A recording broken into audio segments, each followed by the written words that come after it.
കഴിഞ്ഞ 10 വർഷം തുടർച്ചയായി കേരളത്തിന്റെ ഭരണസാരഥ്യം മറ്റാർക്കും ഇതുവരെയും പറ്റാത്ത രീതിയിൽ നിർവഹിക്കാനുള്ള അവസരം താങ്കൾക്ക് ലഭിച്ചു. താങ്കൾക്ക് എന്ന പോലെ തന്നെ ഇടതുപക്ഷ മുന്നണിക്കും ലഭിച്ചു. ഇടതുപക്ഷ മൂല്യങ്ങൾ, നിലപാടുകൾ ഉയർത്തിപ്പിടിച്ചു തന്നെ കേരളത്തിന് ആവശ്യമുള്ള ഒട്ടേറെ കാര്യങ്ങൾ നിർവഹിക്കാനുള്ള ദൗത്യത്തോടുകൂടിയാണ് താങ്കൾ ഈ ഭരണം ഏറ്റെടുത്തത്.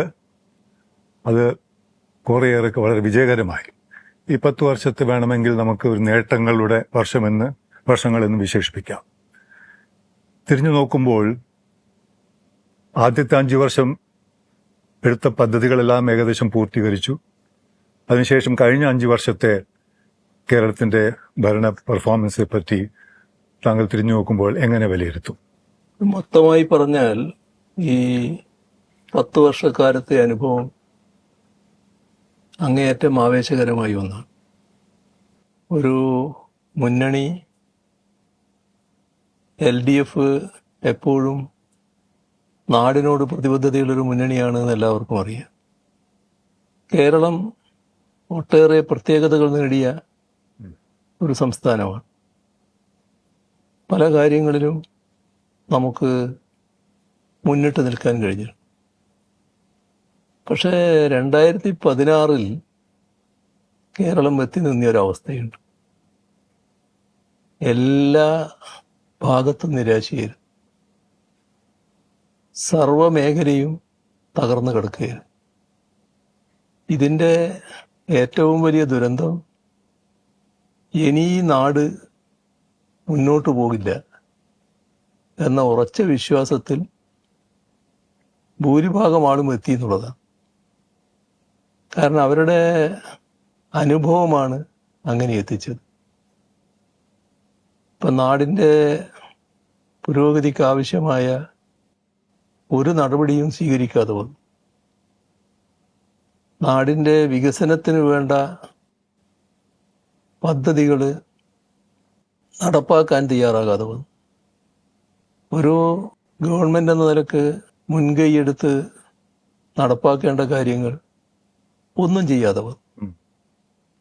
ഇങ്ങനെ വന്നപ്പോൾ ആ തെരഞ്ഞെടുപ്പിൽ LDF ജനങ്ങളുടെ മുന്നിൽ വെച്ചു ഇതിന് ഓരോന്നിനും പരിഹാരം കാണുക. അതിൽ സന്തോഷകരമായ ഒട്ടേറെ അനുഭവങ്ങളുണ്ട്.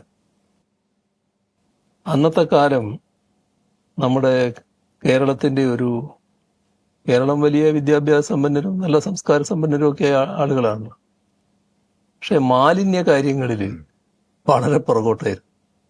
അന്നൊരു സംസ്കാരം തന്നെ അവരവരുടെ വീട്ടിലുള്ള മാലിന്യം നല്ലൊരു ബാഗിൽ കെട്ടി വഴിക്ക് എവിടെയെങ്കിലും എറിയുക, ആരാന്റെ പറമ്പിൽ എറിയുക, ഇങ്ങനെയൊരു സംസ്കാരം തന്നെ വന്നിരുന്നു. പിന്നെ വഴിനീളെ മാലിന്യ കൂമ്പാരങ്ങൾ കാണായിരുന്നു. ഇതും ഒരു പൊരുത്തപ്പെട്ടു പോകുന്ന അവസ്ഥയായിരുന്നു. അതിലെങ്ങനെ മാറ്റം വരുത്താം എന്നതിനെക്കുറിച്ച് ആലോചിച്ചു. ആ ആലോചനയുടെ ഭാഗമായിട്ടാണ് ഹരിത കേരള മിഷൻ എന്നൊരു മിഷൻ പ്രവർത്തനം ആരംഭിച്ചത്. അതായത് ഒരു നവകേരള കർമ്മ പദ്ധതിയുടെ ഭാഗമായി 4 മിഷൻ, അതിലേറ്റവും പ്രധാനപ്പെട്ടതായിരുന്നു ഹരിത കേരള മിഷൻ. അതിൻ്റെ ഭാഗമായി ജനങ്ങളെ ബോധവൽക്കരിക്കലുണ്ട്. ആളുകൾ ഇറങ്ങി ഈ മാലിന്യ നിർമ്മാർജ്ജന പരിപാടികൾ നടപ്പാക്കിയിട്ടുണ്ട്. ഒരുപാട് മാറ്റങ്ങൾ വന്നു. ഇപ്പം തിരിഞ്ഞു നോക്കിയാൽ നല്ല പുരോഗതി ആ കാര്യത്തിലുണ്ടായി. നാട് മാലിന്യ കാര്യത്തിൽ വലിയ നിർമ്മാർജ്ജന രീതിയിൽ മുന്നോട്ട് പോകാനായി. എവിടെ നോക്കിയാലും പഴയ പോലെ മാലിന്യ കൂമ്പാരം കാണാനാവില്ല. പിന്നെ മറ്റേ സംസ്കാരത്തിനും, ഈ വലിച്ചെറിയൽ സംസ്കാരത്തിനും വലിയ മാറ്റം വന്നു.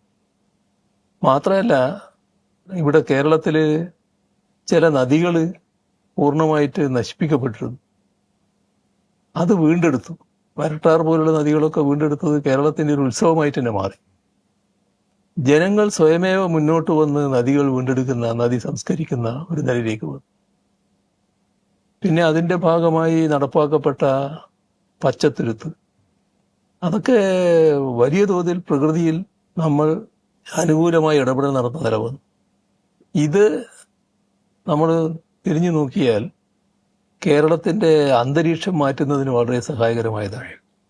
ഞങ്ങൾ കാണുന്ന ഇതെല്ലാം കൂടിയുള്ളതാണ് വികസനം എന്നാണ്. ഇത് സാധാരണഗതിയിലുള്ള വികസന പരിപാടിയായിട്ട് ഉം. പലരും വിലയിരുത്തപ്പെടില്ല. പക്ഷേ നമ്മുടെ നാടിന്റെ ശുചിയും വൃത്തിയും ഇതൊക്കെ വളരെ പ്രധാനമാണല്ലോ. അതിന് നല്ല മാറ്റം നമുക്ക് ഉണ്ടാക്കാൻ കഴിയും. പറഞ്ഞ പോലെ മാലിന്യ സംസ്കരണം തീർച്ചയായിട്ടും വലിയൊരു നേട്ടം തന്നെയാണ്. അത് താങ്കളുടെ ഈ എന്താ പറയുക പശ്ചാത്തല സൗകര്യ വികസനത്തിന്റെ ഈ ഇൻഫ്രാസ്ട്രക്ചർ ഡെവലപ്മെന്റ് ഒരു ഭാഗമായിട്ട് പോലും കാണാം. യാതൊരു തർക്കമില്ലാതെ നമുക്ക് സമ്മതിക്കാവുന്ന ഒരു കാര്യം ഇൻഫ്രാസ്ട്രക്ചർ ഡെവലപ്മെന്റ് ആയിരുന്നു ഈ 10 വർഷത്തെ ഒരു മുഖമുദ്ര എന്ന് പറയാവുന്നത് കേരള സർക്കാരിന്റെ. മാലിന്യ സംസ്കരണം അതിലൊരു പ്രധാന ഒരു കണ്ണിയാണ്. അതുകൂടാതെ പക്ഷെ ഇത് നിർവഹിച്ചെടുക്കാൻ ആധാരമായിട്ട് പറയപ്പെടുന്നത് താങ്കളുടെ വളരെ നിശ്ചിതാർത്ഥമായും കർക്കശമെന്ന് തന്നെ പറയട്ടെ ഉള്ള നിലപാടുകളാണ്. 2016 കാലഘട്ടത്തിൽ പറഞ്ഞു ഈ ഗെയിൽ പൈപ്പ് ലൈൻ പദ്ധതി ഒരുപാട് എതിർപ്പുകൾ നേരിട്ടും അത് അതിജീവിച്ചും അത് നടപ്പിലാക്കി. അതിനുശേഷം ഇപ്പോൾ നാഷണൽ ഹൈവേ 66-ന്റെ 6 നിര പാത വികസനം പൂർത്തീകരിച്ചുകൊണ്ട് വരുന്നു. വിഴിഞ്ഞം പദ്ധതിയുടെ ആദ്യഘട്ടം സമാപിക്കുന്നു. മാലിന്യ സംസ്കരണം, സ്കൂളുകൾക്കും ആശുപത്രികൾക്കും കെട്ടിടങ്ങൾ, മുതൽ മുടക്ക് സാമ്പത്തിക നിലയിൽ നേട്ടങ്ങൾ ഉണ്ടാക്കുന്നു. പാലങ്ങൾ ഒരുപാട് എടുത്തു പറയാം. കേരളത്തിന്റെ മുഖഛായ തന്നെ മാറ്റി പുതുക്കുന്ന ഒരു രീതിയിലുള്ള പരിണാമം ഉണ്ടായെന്ന് പറയുന്നതിൽ പക്ഷെ ഇതൊക്കെ നടക്കുന്നത് താങ്കൾക്കെതിരായുള്ള ഒരുപാട് ആരോപണങ്ങളും ബേസ്ലെസ് ആലിഗേഷൻസും ഒരുപാട് ആക്രമണങ്ങളും സോഷ്യൽ മാധ്യമങ്ങളിലും മറ്റു മാധ്യമങ്ങളും മുഖാന്തരം നടന്നുകൊണ്ടിരിക്കുമ്പോഴാണ് നടക്കുന്നത്. തിരിഞ്ഞു നോക്കുമ്പോൾ ഒരു സംഘർഷകരമായ ഒരു 10 വർഷം കൂടിയാണിത്. ആ ഘട്ടത്തെ ആ ഭാഗത്ത് എങ്ങനെ കാണുന്നതാണ്? അതിൽ വലിയ പ്രശ്നമില്ല. ഈ സംഘർഷം ഉണ്ടാകുന്നു എന്നുള്ളത് കൊണ്ട് നമ്മുടെ ചുമതലയിൽ നമ്മൾ ഒഴിഞ്ഞു പോകാൻ പാടില്ല. എവിടെയാ തകരാറ് വരുന്നതെന്ന് പറഞ്ഞാൽ നിങ്ങളൊരു കാര്യം നടപ്പാക്കുന്നു. ആ നടപ്പാക്കുന്നതിൽ ഏതെങ്കിലും തരത്തിലുള്ള ഒരു അഴിമതിയുടെ ഭാഗവാക്കായി നമ്മൾ മാറിയാൽ അതിനെതിരെ വിമർശനം വരുമ്പോൾ പെട്ടെന്ന് നിർത്താൻ തോന്നും. അവിടെയാണ് പല പദ്ധതികളും നിൽക്കുന്ന അവസ്ഥ വന്നിട്ടുള്ളത്. പക്ഷെ ഞങ്ങളെ സംബന്ധിച്ചിടത്തോളം ആ പ്രശ്നമേ ഇല്ല. അങ്ങനെയൊരു ഏതെങ്കിലും തരത്തിലൊരു കുറ്റബോധം ഞങ്ങൾക്കുണ്ടാകേണ്ടതില്ല. അപ്പോൾ നാടിനു വേണ്ടിയുള്ള പദ്ധതി, ആ പദ്ധതി നടപ്പാക്കുമ്പോൾ അതിനെതിരെ എതിർപ്പ് വരുന്നു. ആ എതിർപ്പ് അംഗീകരിച്ചു കൊടുക്കലാണോ ഗവൺമെന്റിന്റെ ചുമതല? അവിടെയാണ് ഒരു ഗവൺമെന്റ് എന്താണ് ചെയ്യേണ്ടത് എന്ന പ്രശ്നം വരുന്നത്. പദ്ധതി നടപ്പാക്കലാണോ ഗവൺമെന്റിന്റെ ബാധ്യത, അല്ല പദ്ധതിയെ എതിർക്കുന്നവരുടെ കൂടെ നിൽക്കലാണോ ഗവൺമെന്റിന്റെ ബാധ്യത? ഇവിടെ പദ്ധതി നടപ്പാക്കുന്ന ബാധ്യതയും ചുമതലയാണ് LDF സർക്കാർ ഏറ്റെടുത്തത്. നമ്മുടെ നാടിന്റെ അനുഭവം എടുത്താൽ ഇപ്പൊ നാഷണൽ ഹൈവേയുടെ കാര്യം താങ്കൾ പറഞ്ഞല്ലോ. നാഷണൽ ഹൈവേയുടെ വികസനം എങ്ങനെ വേണമെന്നുള്ളതിനെ സംബന്ധിച്ച് കേരളത്തിലൊരു തർക്കം ഉണ്ടായിരുന്നു. അത് വലിയ തർക്കമായിരുന്നു, എല്ലാവരും ഭാഗവാക്കായ തർക്കമാണ്. അവസാനം എത്ര കണ്ട് ഭൂമി ഏറ്റെടുക്കണം എന്നതിനെക്കുറിച്ച് UDF ഗവൺമെന്റാണ് അവരൊരു സർവകക്ഷി യോഗം വിളിച്ചു. ആ സർവകക്ഷി യോഗത്തിൽ എൻ്റെ പാർട്ടിയെ പ്രതിനിധീകരിച്ച് പങ്കെടുത്തയാളാണ് ഞാൻ. അതില് എല്ലാവരും ഏകണ്ഠേന തീരുമാനിച്ചു 45 മീറ്റർ വീതിയിലെടുക്കുക. ഏകണ്ഠമായ തീരുമാനമാണ്. അപ്പം ഗവൺമെന്റിന് ബ്ലാങ്ക് ചെക്ക് കൊടുത്തു നടത്തും. പിന്നെ ഗവൺമെന്റ് നടപടി എടുക്കുകയാണ് വേണ്ടത്. പക്ഷെ ഒരു ഇഞ്ച് മുന്നോട്ട് പോയി അവിടെ തന്നെ കടന്നു. ഒരു സ്ഥലം എടുക്കാൻ തയ്യാറായില്ല. സ്ഥലമെടുക്കാൻ തയ്യാറാകാത്തതിന്റെ ഭാഗമായി പലവട്ടം നാഷണൽ ഹൈവേ അതോറിറ്റിക്കാർ അന്നത്തെ ഗവൺമെന്റിനെ സമീപിച്ചു. നിരാശരായി, ഫലമില്ലാന്ന് കണ്ടു. ഇവിടുന്ന് അവർ സ്ഥലം വിട്ടു. ആ സാഹചര്യത്തിലാണ് LDF ഗവൺമെന്റ് വരുന്നത്. അവരെ തിരിച്ചു വിളിച്ചു, പണി നമ്മൾ തുടങ്ങാൻ പറഞ്ഞു. പക്ഷെ നമുക്ക് വലിയ പിഴ കൊടുക്കേണ്ടതായിട്ട് വന്നു. അതായത് നാഷണൽ ഹൈവേ അതോറിറ്റിയുടെ ഭാഗമായിട്ട് ഭൂമി എടുക്കലൊക്കെ നാഷണൽ ഹൈവേ അതോറിറ്റി തന്നെയാണ്. സംസ്ഥാനത്തിനൊരു ബാധ്യത അതിൽ വഹിക്കേണ്ടതില്ല. അതുവരെ ഇന്ത്യയിൽ ഒരിടത്തും വഹിച്ചിട്ടില്ല. അതിനുശേഷവും ഇന്ത്യയിൽ ഒരിടത്തും വഹിച്ചിട്ടില്ല സംസ്ഥാനം. പക്ഷേ നാഷണൽ ഹൈവേ അതോറിറ്റി പറഞ്ഞു കേരളത്തിൽ വില വളരെ കൂടുതലാണ് ഭൂമിക്ക്, അതുകൊണ്ട് നിങ്ങൾ എടുത്തു തരണം. അതൊരു സംസ്ഥാനം. അല്ല അത് കഴിയില്ലല്ലോ, അങ്ങനെ ചെയ്യേണ്ടതില്ലല്ലോ, ഇതല്ലേ സമ്പ്രദായം എന്ന് ഞങ്ങൾ തർക്കിച്ചു. അവർ വളരെ പിടിവാശിയിരുന്നു. അപ്പം നമുക്ക് വിഷമായി. നാഷണൽ ഹൈവേ വരിക എന്നുള്ളത് നമ്മുടെ ഒരു ആവശ്യമാണ്. അപ്പോൾ എന്താ വഴിയെന്നായി. അവർ വളരെ കടുത്ത വാശി തന്നെ.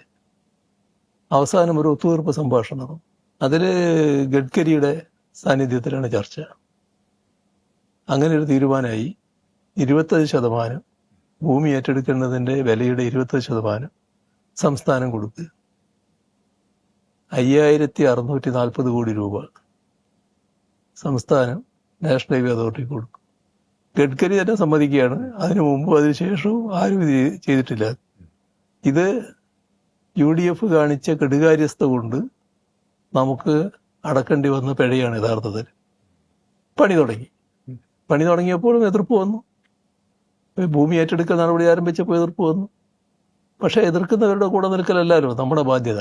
അത് നമുക്ക് നാട്ടുകാരോട് പറഞ്ഞു, അവർക്ക് ബോധ്യമായി, അത് അംഗീകരിച്ചു വന്നു. ഗെയിൽ പൈപ്പ് ലൈനിൻ്റെതും ഇതുപോലെ തന്നെയാണ്. ഗെയിൽ പൈപ്പ് ലൈൻ നമ്മുടെ സംസ്ഥാനത്തോടൊപ്പം ആ പദ്ധതി പ്രഖ്യാപിക്കപ്പെട്ട മറ്റു സംസ്ഥാനങ്ങളുണ്ടായിരുന്നു. അവരൊക്കെ നടപ്പാക്കി ഗ്യാസ് പൈപ്പിലൂടെ പ്രവഹിക്കൽ തുടങ്ങി. ഞാൻ 2016 മുഖ്യമന്ത്രി സ്ഥാനം എടുത്തതിന് ശേഷം പ്രധാനമന്ത്രിയെ കാണാൻ പോവുകയാണ്. അദ്ദേഹത്തിന്റെ ചോദ്യം ഇതിനെക്കുറിച്ചായിരുന്നു. എന്താണ് നിങ്ങളുടെ നാട്ടിൽ മാത്രം ഇത് നടക്കാത്തത്? എനിക്ക് ഉത്തരം പറയാനില്ല. ഞാൻ പറഞ്ഞു, അത് അടുത്ത തവണ കാണുമ്പോൾ പറയാമെന്നത്. നമുക്ക് നടപ്പാക്കാനായി. ഇപ്പോൾ ഗ്യാസ് സുഖമായിട്ട് പൈപ്പിലൂടെ പ്രവഹിക്കുകയാണ്. ഇതേപോലെ തന്നെ ഒരു പ്രത്യേകതയുള്ളതെന്നാണ് എടമൺ കൊച്ചി പവർ ഹൈവേ. അത് പവർ ഗ്രിഡ് കോർപ്പറേഷനാണ് നടപ്പാക്കുന്നത്. കേരളത്തിൽ ഒരിടം വരെ അത് എത്തി. അവിടെ കുറച്ച് പ്രധാനികളുണ്ട്, അവർ തടഞ്ഞു. ഗവൺമെന്റ് അതിന് വഴങ്ങി കൊടുത്തു. പിന്നെ മുമ്പോട്ട് പോയില്ല. അവരും പവർ ഗ്രിഡ് കോർപ്പറേഷനും പലവട്ടം ഗവൺമെന്റിനെ സമീപിച്ചു. ഓഫീസ് മൂട്ടി സ്ഥലം വിട്ടവർ. ഞങ്ങൾ വന്നതിന് ശേഷം അവരെ തിരിച്ചു വിളിച്ചു. പണി തുടങ്ങാൻ പറഞ്ഞു. പണി തുടങ്ങാൻ പറഞ്ഞപ്പോൾ ഇവർ കുറച്ച് പ്രമാണിമാരായി, ഈ തടഞ്ഞവർ. അവർ വീണ്ടും തടഞ്ഞു. അപ്പോൾ അവരോട് പറഞ്ഞു, ഇത് നാടിന് വേണ്ടിയാണ്, നിങ്ങൾ തടയരുത് എന്നൊക്കെ നല്ല വാക്ക് പറഞ്ഞു. പക്ഷെ അവർക്ക് അത് അംഗീകരിക്കാൻ കഴിയില്ല. കാരണം അവർ ശക്തി കാണിച്ചതാണല്ലോ, ശക്തിയുടെ ഭാഗമായിട്ട് തടഞ്ഞതാണല്ലോ, അത് ഫലം നേടിയവരാണല്ലോ അവർ. അപ്പോൾ പിന്നെ ഗവൺമെന്റ് എന്താണെന്ന് അവർക്ക് മനസ്സിലായി. സുഖമായിട്ട് ആ ലൈൻ പൂർത്തിയായി. ഇപ്പോൾ വൈദ്യുതി അതിലൂടെ പ്രവഹിച്ചുകൊണ്ടിരിക്കുക. അപ്പോൾ അവിടെയാണ് ഞാൻ നേരത്തെ പറഞ്ഞ പ്രശ്നം വരുന്നത്. ആരുടെ കൂടെയാണ് ഗവൺമെന്റ് നിൽക്കേണ്ടത്? ഏതിൻ്റെ കൂടെയാണ്? പദ്ധതിയുടെ കൂടെയാണോ പദ്ധതി എതിർക്കുന്നവരുടെ കൂടെയാണോ? ഞങ്ങൾ പദ്ധതി നടപ്പാക്കാനാണ് നിലകൊണ്ടത്. അതിൻ്റെ ഭാഗമായി വലിയ മാറ്റം ഉണ്ടാക്കാൻ കഴിഞ്ഞു എന്നുള്ളത് തന്നെയാണ് നമ്മുടെ കേരളത്തിൻ്റെ അവസ്ഥ. ഇതിനോടനുബന്ധിച്ച് വേറൊരു ചോദ്യം ചോദിച്ചുകൊള്ളട്ടെ. ഒരു ഗവൺമെന്റിന്റെ കാലാവധിയും ഇങ്ങനെ ഏറ്റെടുക്കുന്ന പദ്ധതികളുടെ കാലാവധിയും തമ്മിൽ കോടെർമിനസ് ആയിരിക്കില്ല. ഇപ്പോൾ ഉദാഹരണത്തിന് ഒരു 6 ലക്ഷം സ്ക്വയർ ഫീറ്റ് ഉള്ള കൊച്ചിയിലെ ക്യാൻസർ റിസർച്ച് ഇൻസ്റ്റിറ്റ്യൂട്ടിന്റെ പണി, അതിന്റെ പദ്ധതി തുടങ്ങി വെച്ചു. അടുത്ത 2 ആഴ്ച മുമ്പ് വയനാടും കോഴിക്കോടും തമ്മിലുള്ള ദൂരം ഒരു 1.5 മണിക്കൂറിലേക്ക് ചുരുങ്ങുന്ന രീതിയിൽ ട്വിൻ ട്യൂബ് ടണൽ ടെക്നോളജി, അത് ഇന്ത്യയിൽ തന്നെ ഏറ്റവും ദൈർഘ്യമേറിയ ടെക്നോളജി ഒരു പദ്ധതിയാണ്. അത് താങ്കൾ തന്നെ ഉദ്ഘാടനം ചെയ്തു. ഇതൊരു ഗവൺമെന്റിൽ ഒതുങ്ങി നിൽക്കുന്നതല്ല. എന്നാലും ഇതിന് ആവേശം കൊണ്ടും ഇത് മുന്നോട്ട് കൊണ്ടുപോകുന്നതിന്റെ നോക്കവും നേരത്തെ പറഞ്ഞ പോലെ പദ്ധതികൾ വാഗ്ദാനങ്ങൾ ചെയ്യുക, പിന്നെ അതിലേക്ക് ഒരു നടപടി ഇല്ലാതെ പോവുക. താങ്കളുടെ ഇതിന്റെ ഒരു നോട്ടം എന്താണ്, പെർസ്പെക്റ്റീവ് എന്താണ്? ഇതില് ഒരു കാര്യം വലിയ ഗുണകരമായിട്ട് വന്നിട്ടുണ്ട്. സാധാരണ കേരളത്തിന്റെ ഒരു അനുഭവം കുറെ കാലമായിട്ട് ഒരു മുന്നണി ഒരു തവണ ഗവൺമെന്റ്, അത് കഴിഞ്ഞാൽ പിന്നെ മറ്റേ മുന്നണി ഗവൺമെന്റ്, ഇങ്ങനെയൊരു പതിവായിരുന്നു കേരളത്തിലുണ്ടായിരുന്നു. അപ്പൊ അതിന്റെ ഭാഗമായി സംഭവിച്ചൊരു കാര്യം, LDF ഈ പറഞ്ഞ രീതിയിൽ വിവിധ പദ്ധതികൾ നടപ്പാക്കും, ചിലത് തുടക്കം കുറിക്കും. പിന്നെ വരുന്ന UDF ഗവൺമെന്റ് അതിന്റെ തുടർച്ചയായിട്ട് കാര്യങ്ങൾ ചെയ്യില്ല. അതിന്റെ ഫലമായി പലതും വല്ലാതെ തകർന്നു പോകുന്ന അവസ്ഥയുണ്ടായിരുന്നു. ആദ്യമായാണ് ഒരു തുടർ ഭരണം LDFന് 2021 ജനങ്ങൾ സമ്മാനിക്കുന്നത്. അതിന്റെ ഭാഗമായി തന്നെ എവിടെയാണോ 2021 നിർത്തിയത് അവിടുന്ന് കൃത്യമായി മുന്നോട്ട് കൊണ്ടുപോകാൻ കഴിയും. ഉം. അങ്ങനെയാണ് ഈ പറഞ്ഞ പല പദ്ധതികളും ശരിയായ രീതിയിൽ പൂർത്തീകരിക്കാനായത്. ഒരു തടസ്സമില്ലാതെ പൂർത്തീകരിക്കാനായി. ഇതിന്റെ ഭാഗമായി നാടിന് വലിയ മാറ്റം വന്നു. ആ ഒരു ഭാഗം പറഞ്ഞാൽ നമ്മുടെ വ്യവസായ രംഗം ഇപ്പൊ നമ്മൾ നോക്കുമ്പോൾ വ്യവസായ രംഗം ഏറ്റവും നല്ല നിക്ഷേപ സൗഹൃദ സംസ്ഥാനം എന്ന നില കേരളത്തിനുണ്ട്. അങ്ങക്കറിയാലോ കേരളത്തെ കുറിച്ച്. പണ്ട് ഇവിടെ ഒരു ഇൻവെസ്റ്റർ ഫ്രണ്ട്ലി അല്ല എന്നുള്ളൊരു ധാരണയോ തെറ്റിദ്ധാരണയോ ഉണ്ടായിരുന്നു. അത് മാറി വരുന്നുണ്ട്. 2016 മുൻപ് അതെ. കേരളം വ്യവസായത്തിന് പറ്റിയൊരു നാടല്ല എന്നാണ് പൊതുവൊരു ധാരണ. ഇന്ത്യ ഗവൺമെന്റ് റാങ്കിങ്ങിലൊക്കെ നമ്മൾ വളരെ പുറകിലാണ്. ആരും ഇതിനൊരു നിക്ഷേപ സൗഹൃദ സംസ്ഥാനമാക്കി മാറ്റാൻ അങ്ങനെ ഗൗരവമായി ശ്രമിച്ചിട്ടില്ല. വ്യവസായങ്ങൾ കൊണ്ടുവരാൻ ശ്രമിച്ചിട്ടുണ്ട്. പക്ഷേ ഇന്ത്യയിലെ ഒന്നാമത്തെ സംസ്ഥാനം എന്ന നിലയിലേക്ക് എത്തിക്കാൻ വേണ്ടി വലിയ ശ്രമം നടത്തിയിട്ടില്ല. നമ്മൾ അങ്ങനെ തള്ളിക്കളിയാൻ പാടില്ലല്ലോ. ഒരു നാടിന്റെ കാര്യം ആലോചിക്കാനാണല്ലോ ഗവൺമെന്റ്. അപ്പൊ എങ്ങനെ നാടിനെ നിക്ഷേപ സൗഹൃദ സംസ്ഥാനമാക്കാൻ പറ്റും? 2016 ഞങ്ങൾ അധികാരത്തിൽ വന്നപ്പോൾ ആ കാര്യം ആലോചിച്ചു. അപ്പൊ അതിന്റെ ഭാഗമായി അതുമായി ബന്ധപ്പെട്ടവരുടെ എല്ലാം യോഗം ചേർന്നു. വ്യവസായികളുടെ, ഉദ്യോഗസ്ഥരുടെ എല്ലാം യോഗം ചേർന്നു. അപ്പൊ അതിൽ ഒരുപാട് നിർദ്ദേശങ്ങൾ വന്നു. എന്തുകൊണ്ടാണ് ഇത് നിക്ഷേപ സൗഹൃദ സംസ്ഥാനമാകാത്തത്? എന്താണ് തടസ്സങ്ങൾ? അതിൽ ഗവൺമെന്റ് ചെയ്യേണ്ട കുറേ കാര്യങ്ങളുണ്ടായിരുന്നു. അതിലൊന്ന് നിയമങ്ങൾ പുതുക്കി പണിയേണ്ടതുണ്ട്. അങ്ങനെ 7 നിയമങ്ങൾ മാറ്റുന്ന കാര്യമുണ്ടായി, പുതുതായിട്ടെടുത്തു. അതേപോലെ തന്നെ ചട്ടങ്ങൾ ഭേദഗതി ചെയ്യേണ്ടതായിരുന്നു. 10 പ്രധാനപ്പെട്ട ചട്ടങ്ങൾ ഭേദഗതി ചെയ്തു. പിന്നെ ഒരു മാനസിക നിലയുടെ പ്രശ്നമുണ്ടായിരുന്നു. നമ്മുടെ മൈൻഡ് സെറ്റ് എന്ന് പറയുന്നത് അങ്ങനെ ഒരു പ്രശ്നമുണ്ടായിരുന്നു. അത് വ്യവസായത്തിന് വളരെ അനുകൂലമായിരുന്നില്ല. അതുമായി ബന്ധപ്പെട്ട എല്ലാവരുടെയും യോഗങ്ങൾ ചേർന്നു. അതിന്റെ ഭാഗമായുള്ള മാറ്റം വന്നു. വ്യവസായം എന്ന് പറയുന്നത് വ്യവസായ വകുപ്പ് മാത്രം നടപ്പാക്കേണ്ട ഒരു കാര്യമല്ല. വ്യത്യസ്തങ്ങളായ വകുപ്പുകൾക്ക് അതിൽ പങ്കുണ്ട്.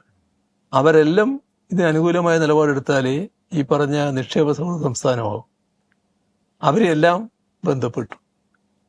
അതോടൊപ്പം തന്നെ നമ്മുടെ നാട്ടിൽ നിലനിന്നിരുന്ന ചില തെറ്റായ ശീലങ്ങളും സമ്പ്രദായങ്ങളും ഉണ്ടായിരുന്നു. അത് മാറേണ്ടതുണ്ടായിരുന്നു. അതിന് ട്രേഡ് യൂണിയനുകളുടെ യോഗം വിളിച്ചു. ട്രേഡ് യൂണിയനുകൾ വളരെ പോസിറ്റീവായ നിലപാടെടുത്തു. അങ്ങനെ എല്ലാം കൂടി വന്ന് 2021 അപ്പോഴേക്ക് ആ വർഷം കഴിഞ്ഞു, ആ കാലഘട്ടം കഴിഞ്ഞു. പക്ഷെ 21 LDF തന്നെ തുടർഭരണം കിട്ടി. എവിടെയാണോ അവസാനിപ്പിച്ച് അവിടെയും തുടങ്ങാൻ കഴിയും. അത് നല്ല രീതിയിലെത്തി. അങ്ങനെയാണ് നമ്മൾ നിക്ഷേപ സൗഹൃദ സംസ്ഥാനമായത്.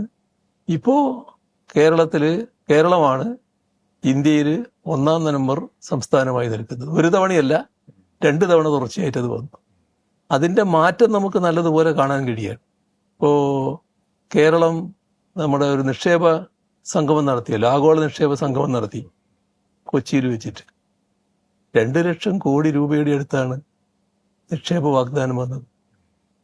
നമ്മുടെ ദാവോസിൽ അവിടെ പോയപ്പോൾ അവിടെ നമ്മുടെ വ്യവസായ മന്ത്രിയും മറ്റും അവിടെ പോയിരുന്നു. അവിടെ വെച്ച് 1 ലക്ഷം കോടിയിൽ പരം രൂപയുടെ നിക്ഷേപ താല്പര്യമാണ് വന്നത്. ഇതൊരു വല്ലാത്ത അവസ്ഥയാണ്. കേരളം എന്നത് ഒരു നിക്ഷേപ സൗഹൃദ സംസ്ഥാനം മാത്രമല്ല. ഇന്ന് കേരളമാണ് നിക്ഷേപത്തിന് ഏറ്റവും പറ്റിയ സ്ഥലം എന്ന് കാണുന്ന അവസ്ഥയിലേക്ക് വന്നിരിക്കുന്നു. ഒരനുഭവം ഞാൻ പറയാം.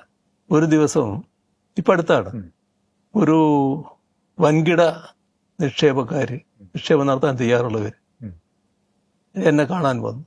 അത് വ്യവസായ മന്ത്രിയാണ് കൂട്ടി വരുന്നത്. അപ്പൊ അവര് നിക്ഷേപിക്കാൻ പോകുന്ന തുക കേട്ടപ്പോൾ പെട്ടെന്നൊരു അമ്പരപ്പ് വരും. അതൊരു 3,60,000 കോടി രൂപയാണ്. അപ്പൊ ഒരു പദ്ധതിയിലാണ് ഇത് മുഴുവൻ നിക്ഷേപിക്കുന്നത്. അപ്പൊ ഞാൻ അവരോട് ചോദിച്ചു, കേരളീയരല്ല, എന്ത് ധൈര്യത്തിലല്ല, കേരളീയരല്ല, നിങ്ങൾ എന്താണ് ഇവിടെ വരാൻ കാരണം എന്ന് ചോദിച്ചു കേരളം. അതിനവർ പറഞ്ഞൊരു മറുപടിയുണ്ട്. അവർ പറഞ്ഞു, ഇന്ത്യയിൽ കമ്മ്യൂണൽ പ്രശ്നങ്ങളില്ലാത്ത സംസ്ഥാനം കേരളമാണ്. ഞങ്ങൾ ഇവിടെ വളരെ സുരക്ഷിതരാണെന്നാണ് കാണുന്നത്. അത് കേട്ടപ്പോൾ വളരെ സന്തോഷം തോന്നി. അങ്ങനെയൊരു ധാരണയാണ് പൊതുവിൽ വ്യവസായ രംഗത്തും ലോകത്തും ഉള്ളത്. അത് നമുക്ക് അങ്ങനെ ഒരു അന്തരീക്ഷം ഉണ്ടാക്കാൻ നമുക്ക് കഴിഞ്ഞിരിക്കുന്നു. അതൊക്കെ നാടിന്റെ ഒരു അഭിമാന കാര്യമാണല്ലോ. അതെ. ഈ 10 കൊല്ലം ഒരു വേറൊരു വിശേഷത എന്ന് പറയാവുന്നത് കേന്ദ്രവും സംസ്ഥാനങ്ങളും തമ്മിലുള്ള സംഘർഷങ്ങളുടെ ഒരു വർഷമാണ്. കേരളം മാത്രമല്ല, പ്രതിപക്ഷങ്ങൾ ഭരിക്കുന്ന സംസ്ഥാനങ്ങളും കേന്ദ്രവുമായിട്ട് കേരളത്തിനെ അത് രൂക്ഷമായി ബാധിച്ചിട്ടുമുണ്ട്. ഉദാഹരണത്തിന് കേരളത്തിനെ ഞെരുക്കുന്ന സാമ്പത്തിക രീതിയിൽ ഞെരുക്കുന്ന ഒരു സാഹചര്യം വരുമ്പോൾ നമുക്ക് സുപ്രീം കോടതിയെ സമീപിക്കേണ്ടി വന്നു. അവിടെ കേരളത്തിന് ആശ്വാസകരമായ ഒരു തീർപ്പും കിട്ടി. നിർണായകമായ തീർപ്പല്ലാതെ കോൺസ്റ്റിറ്റ്യൂഷൻ ബെഞ്ചിലേക്ക് റെഫർ ചെയ്തിട്ടുണ്ട്, എന്നാലും ആശ്വാസകരമായ ഒരു തീർപ്പും കിട്ടി.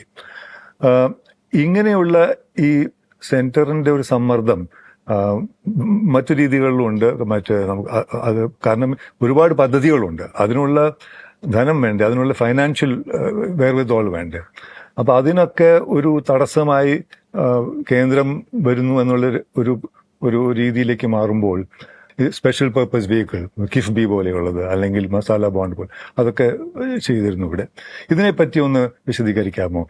അതുമാത്രമല്ല, പക്ഷേ ഇതിനെപ്പറ്റിയുള്ള വിമർശനവും ഉണ്ട്. കാരണം ഇപ്പൊ കിഫ്ബി ഇതൊക്കെ ടാക്സസ് ലെവീസ് മുഖാന്തരം ജനങ്ങളെ പിഴിയുന്ന രീതിയിലേക്ക് മാറില്ലേ, അല്ലെങ്കിൽ ഒരു വരും തലമുറയ്ക്ക് ഇതൊരു വലിയ ബാധ്യത, ഒരു ഭാരമായി മാറില്ലേ എന്നുള്ളൊരു വിമർശനവും ഒരു ജെന്യുവൻ കൺസേണും ഉണ്ട്. അതിനെപ്പറ്റി താങ്കൾ എങ്ങനെ പ്രതികരിക്കും? ഇത് കുറച്ച് വിശദമായിട്ട് പറയേണ്ട ഒരു കാര്യമാണത്. അതായത് നമ്മുടെ പ്രശ്നം എന്തായിരുന്നു? കേരളത്തിന്റെ ആവശ്യങ്ങൾ വളരെ കൂടുതലാണ്. നമ്മുടെ സംസ്ഥാനത്തിന് അത്രത്തോളം സാമ്പത്തിക ശേഷിയില്ല. സാധാരണഗതിയിൽ സംസ്ഥാനത്തിന് കാര്യങ്ങൾ നിർവഹിക്കണമെങ്കിൽ വേറൊരു സാമ്പത്തിക സ്രോതസ് വേണം. നമ്മുടെ ഖജനാവിനെ മാത്രം ആശ്രയിച്ചാൽ പോരാ. അങ്ങനെയാണ് കിഫ്ബിയെ പുനർജീവിപ്പിക്കാൻ ശ്രമിച്ചത്. കിഫ്ബിയിലൂടെ അന്ന് ഉദ്ദേശിച്ചത് 2016 കേരളത്തിന്റെ പശ്ചാത്തല സൗകര്യ വികസനത്തിന് മുതൽ മുടക്കുക എന്നത്. 50,000 കോടി രൂപ അങ്ങനെ മുതൽ മുടക്കാൻ കഴിയും എന്നാണ് പ്രതീക്ഷിച്ചത്. സാധാരണഗതിയിൽ എല്ലാവരും അനുകൂലിക്കേണ്ടതാണെങ്കിലും കടുത്ത എതിർപ്പാണ് പ്രതിപക്ഷത്തിന്റെ ഭാഗത്തുനിന്ന് വന്നത്. ഇതെന്താണ്? എവിടുന്ന് നടപ്പാകാനാണ്? മലപ്പൊടിക്കാരന്റെ സ്വപ്നമല്ലേ? ആര് പൈസ തരാനാണ്? എവിടുന്നാണ് നിങ്ങൾക്ക് പൈസ കിട്ടുക? പൊളിഞ്ഞ സംസ്ഥാനത്തിന് ആരെങ്കിലും പൈസ തരുമോ? ഇങ്ങനെയെല്ലാമുള്ള പലതരത്തിലുള്ള ആക്ഷേപങ്ങൾ, പുച്ഛിക്കല്. പക്ഷേ നമ്മൾ കാണേണ്ടത് 2021 50,000 അല്ല 62,000 കോടി രൂപയുടെ പദ്ധതികളാണ് കിഫ്ബി മുഖേന ഏറ്റെടുത്തത്. ഇന്നത് 1,10,000 കോടി രൂപയാണ് ഈ 10 വർഷം കൊണ്ട്. ആ തരത്തിലേക്കുള്ള പദ്ധതികൾ ഏറ്റെടുക്കാൻ നമുക്ക് കഴിഞ്ഞിരിക്കുന്നു. കേരളത്തിന്റെ സർവതോന്മുഖമായ വികസനത്തിന് നമ്മുടെ ബജറ്റിന് പുറമെ പണം ചെലവഴിക്കാൻ ഇതിലൂടെ കഴിഞ്ഞിരിക്കുകയാണ്. ഇതിന്റെ ഭാഗമായി സ്കൂൾ രംഗം, സ്കൂൾ കെട്ടിടങ്ങൾ നവീകരിച്ചത്, ആ രംഗത്ത് വന്ന മറ്റു മാറ്റങ്ങൾ, കേരളത്തിന് 5,000 കോടി രൂപയാണ് അതിൽ ചെലവഴിക്കാൻ കഴിഞ്ഞത്. വലിയ മാറ്റമാണ് അതിന്റെ ഭാഗമായിട്ട് വന്നത്. ആശുപത്രികൾ, ആർദ്രം മിഷൻ നടപ്പാക്കിക്കൊണ്ട് ആരോഗ്യരംഗം മെച്ചപ്പെടുത്താനുള്ള ശ്രമം നടത്തി. ആരോഗ്യരംഗം വലിയ തകർച്ചയിലായിരുന്നു 2016. അതിനെ മെച്ചപ്പെടുത്താനാണ് ആർദ്രം മിഷൻ പ്രവർത്തനം ആരംഭിച്ചത്. പ്രാഥമിക ആരോഗ്യ കേന്ദ്രങ്ങൾ കുടുംബാരോഗ്യ കേന്ദ്രങ്ങളായി മാറൽ മാത്രമല്ല, നമ്മുടെ താലൂക്ക് ആശുപത്രി തൊട്ട് മെഡിക്കൽ കോളേജ് ആശുപത്രി വരെ സൂപ്പർ സ്പെഷ്യാലിറ്റി സൗകര്യങ്ങൾ ഒരുക്കുന്ന നിലവന്നു. വലിയ മാറ്റം കേരളത്തിന്റെ ആരോഗ്യരംഗത്ത് സംഭവിച്ചു. ഇവിടെ നമ്മൾ കാണേണ്ടത്, കോവിഡ് വന്നപ്പോൾ ലോകം മുഴുവൻ വിറങ്ങലിച്ചു. വലിയ സമ്പൽ സമൃദ്ധി ഉണ്ട് എന്ന് പറയുന്ന രാഷ്ട്രങ്ങൾ തന്നെ കോവിഡിന് മുന്നിൽ മുട്ടുകുത്തി വീണു. പക്ഷെ നമ്മളെ ലോകം ആശ്ചര്യത്തോടെയാണ് കണ്ടത്, കേരളത്തെ. കാരണം ആ ഘട്ടത്തിലൊക്കെ കേരളത്തിന്റെ ആരോഗ്യരംഗത്ത് നാം ഒരുക്കിയ സൗകര്യങ്ങളെ കവച്ചു വെക്കാൻ കോവിഡിന്റെ മൂർധന്യ ദശയിൽ പോലും കോവിഡിനായില്ല. നമ്മളിവിടെ ആവശ്യത്തിന് ബെഡ് ഒഴിവുണ്ടായിരുന്നു, ICU ബെഡ് ഒഴിവുണ്ടായിരുന്നു, ഓക്സിജൻ ബെഡ് ഒഴിവുണ്ടായിരുന്നു, വെന്റിലേറ്റർ ഒഴിവുണ്ടായിരുന്നു. അപ്പൊ നമ്മൾ ആർദ്രം മിഷനിലൂടെ ജനങ്ങളുടെ ആരോഗ്യ സംരക്ഷണത്തിന് വേണ്ടിയുള്ള സൗകര്യങ്ങൾ ഒരുക്കി. അതാണ് നമ്മളെ സഹായിച്ചത്. അപ്പോൾ ഈ തരത്തിലുള്ള ഇടപെടലുകൾ നടത്താൻ ബജറ്റിലൂടെയുള്ള പണം മാത്രമല്ല, കിഫ്ബിയിലൂടെയുള്ള പണം നല്ലതുപോലെ നമ്മൾ ഉപയോഗിച്ചു. മറ്റും ഒട്ടേറെ മേഖലകൾ, ഇപ്പൊ നമ്മുടെ പശ്ചാത്തല സൗകര്യ രംഗത്ത് വന്നിട്ടുള്ള തീരദേശ ഹൈവേയുടെയും മലയോര ഹൈവേയുടെയും പണി നടക്കുകയാണ്. 10,000 കോടി രൂപയാണ് അതിനുവേണ്ടി ചെലവിടുന്നത്. ആ 10,000 കോടി രൂപയും കിഫ്ബി മുഖേനയാണ് കണ്ടെത്തിയിട്ടുള്ളത്. നാഷണൽ ഹൈവേക്ക് കൊടുത്ത 5,640 ഞാൻ പറഞ്ഞല്ലോ, അത് കിഫ്ബി മുഖേനയാണ് ചെലവഴിച്ചത്. ഇങ്ങനെ ഓരോ രംഗത്ത് നമ്മുടെ നാട്ടിൽ കാണുന്ന വ്യത്യസ്തമായ റോഡുകൾ, പാലങ്ങൾ, ഫ്ലൈ ഓവറുകൾ, ഓവർ ബ്രിഡ്ജുകൾ, സ്കൂൾ കെട്ടിടങ്ങൾ, ആശുപത്രി കെട്ടിടങ്ങൾ, വിവിധ പദ്ധതികളുടെ ഭാഗമായിട്ടുള്ള മറ്റ് എല്ലാം നമ്മുടെ കേരളത്തിൽ പ്രാവർത്തികമാക്കാൻ കഴിയും. അങ്ങനെ നമുക്ക് ഒരു 50-60 വർഷത്തിന് ശേഷം സാധാരണഗതിയിൽ എത്താൻ കഴിയുന്ന അവസ്ഥയിലേക്ക് ഇന്ന് കേരളം എത്തിയിരിക്കുന്നു. അതിനിടയാക്കിയത് ഈ തരത്തിലുള്ള ഇടപെടൽ കൊണ്ടാണ്. ഇതാണല്ലോ നാട്ടുകാർ ആഗ്രഹിക്കുന്നത്, ഇതാണല്ലോ ജനങ്ങൾ ആഗ്രഹിക്കുന്നത്. അതുകൊണ്ടാണല്ലോ ജനങ്ങൾ ഇതിനെയെല്ലാം നല്ല രീതിയിൽ പിന്താങ്ങാൻ തയ്യാറാകുന്നത്. അത് നല്ല രീതിയിൽ നടക്കുമ്പോൾ നമ്മൾ കാണേണ്ടത്, നമ്മൾ ഒരുപാട് ദുരന്തങ്ങളല്ലേ നേരിടേണ്ടി വന്നത് ഈ കാലയളവിൽ. ഇപ്പോ 2018 നൂറ്റാണ്ടിലെ മഹാപ്രളയമാണ്. കേരളത്തെ അങ്ങ് തകർത്തെറിയായിരുന്നല്ലോ. കേരളത്തെ സ്നേഹിക്കുന്ന ഒരുപാട് ആളുകളുണ്ടല്ലോ, അവരൊക്കെ വല്ലാതെ വേദനിച്ചല്ലോ. ഇനി എങ്ങനെ ഈ നാട് കരകയറും? നമുക്ക് സഹായം വേണ്ടേ ആ ഘട്ടത്തിൽ? ആ സഹായം കേന്ദ്ര ഗവൺമെന്റിൽ നിന്നല്ലേ ലഭിക്കേണ്ടത്? രാജ്യത്ത് എവിടെ ദുരന്തം ഉണ്ടായാലും സാധാരണ നിലക്ക് കേന്ദ്രം സഹായിക്കാറുണ്ട്. പക്ഷെ നമുക്ക് ദുരനുഭവമാണ് ഉണ്ടായത്. നമുക്ക് സഹായം ലഭിച്ചില്ല. സഹായം ലഭിച്ചില്ല എന്ന് മാത്രമല്ല, നമ്മളെ ദുരന്തത്തിൽ സഹായിക്കാൻ സന്നദ്ധത കാണിച്ച് വന്ന ചില രാജ്യങ്ങളുണ്ട്.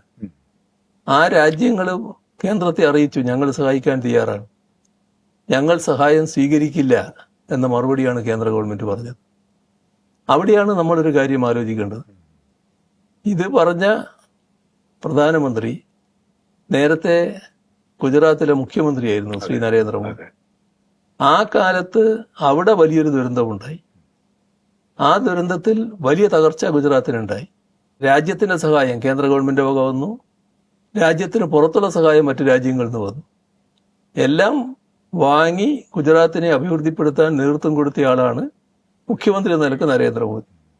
അദ്ദേഹം പ്രധാനമന്ത്രിയായിരിക്കുമ്പോഴാണ് കേരളത്തിൽ ഇതുപോലൊരു ദുരന്തം വന്നപ്പോൾ ഞങ്ങൾ സഹായം സ്വീകരിക്കില്ല എന്ന നിലപാടെടുക്കുന്നത്.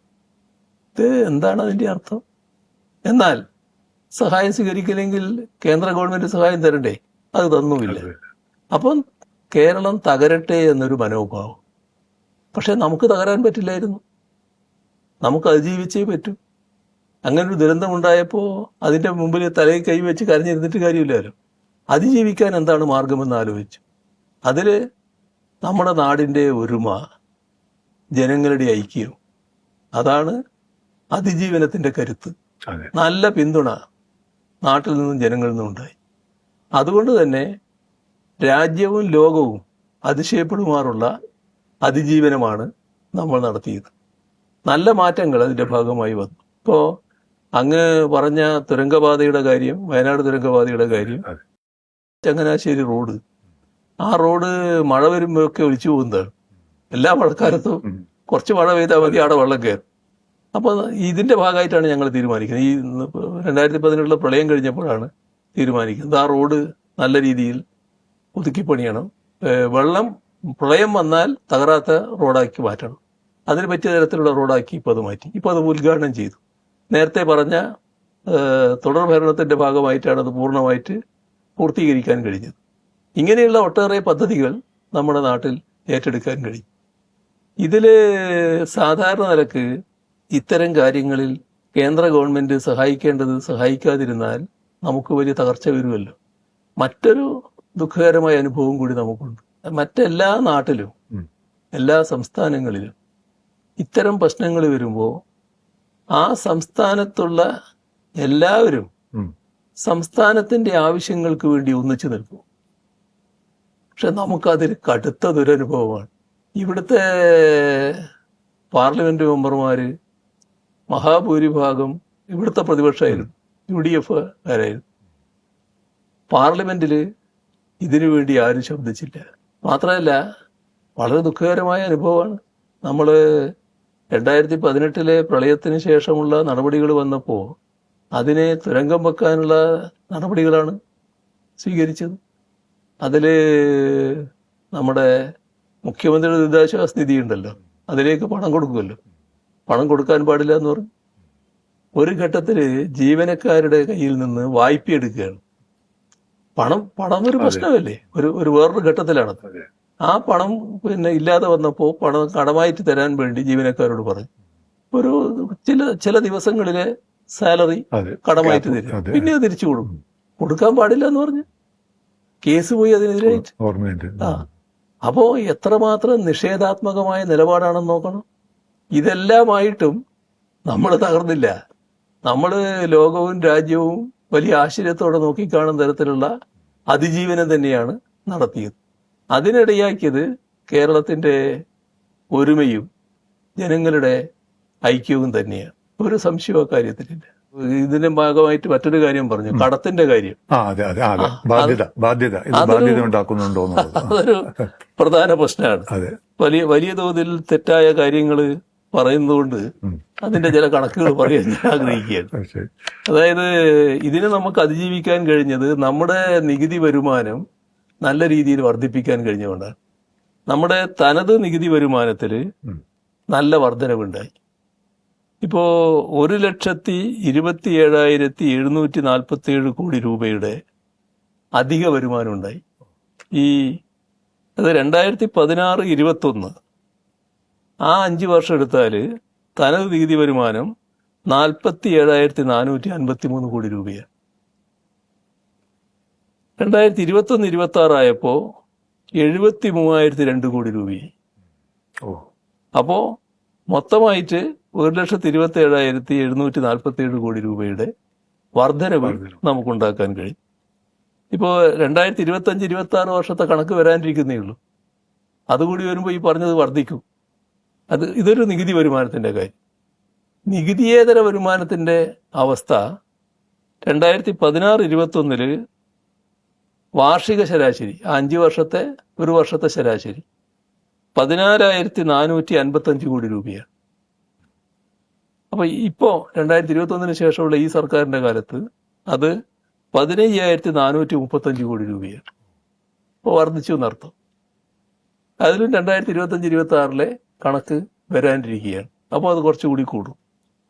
അപ്പോൾ നികുതിയേതര വരുമാനത്തിൽ 1,52,645 കോടി രൂപ അധികമായി പിരിച്ചെടുക്കാൻ കഴിയും. ഇത് ജനങ്ങളെ മേലെ അധിക നികുതി ഭാരം അടിച്ചേൽപ്പിച്ചിട്ടല്ല. അങ്ങനെ താങ്ങാനാവാത്ത ഒരു നികുതി ഭാരവും അടിച്ചേൽപ്പിച്ചിട്ടില്ല. പിന്നെ മാത്രമല്ല, നികുതി ഭാരം അടിച്ചേൽപ്പിക്കാൻ ഇപ്പൊ അധികാരവും ഇല്ലാലും എല്ലാം GST എന്ന് പറഞ്ഞിട്ട് കേന്ദ്ര ഗവൺമെന്റ് കയ്യിലല്ലേ. അപ്പൊ ആ തരത്തിൽ ഒരു നികുതി ഭാരം അടിച്ചേൽപ്പിച്ചല്ലേ നല്ല രീതിയിൽ പിരിച്ചെടുക്കാൻ കഴിഞ്ഞു എന്നുള്ളതാണ്. ഇവിടെ നമ്മൾ ശ്രദ്ധിക്കേണ്ടത് CAG പുറത്തുവിട്ടൊരു കണക്കുണ്ട്, കൺട്രോളറിന്റെ ഓഡിറ്റർ.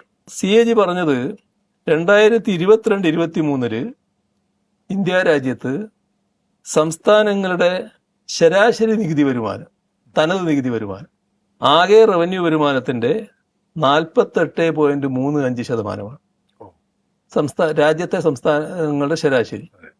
അപ്പോൾ 48.35% അത് നിൽക്കുമ്പോൾ നമ്മള് കേരളത്തിൻ്റെത് 54.2%. അപ്പോൾ നല്ല വർധനവ് നമുക്കുണ്ട്. ഇത് 23-24 ആയപ്പോൾ 59.71% വർദ്ധിച്ചു. അത് കഴിഞ്ഞ് 24-25 ആയപ്പോൾ 61.38% വർദ്ധിച്ചു. ഈ ഒരു വർധനവ് നമുക്ക് പ്രത്യേകമായിട്ട് കാണേണ്ടതായിട്ടുണ്ട്.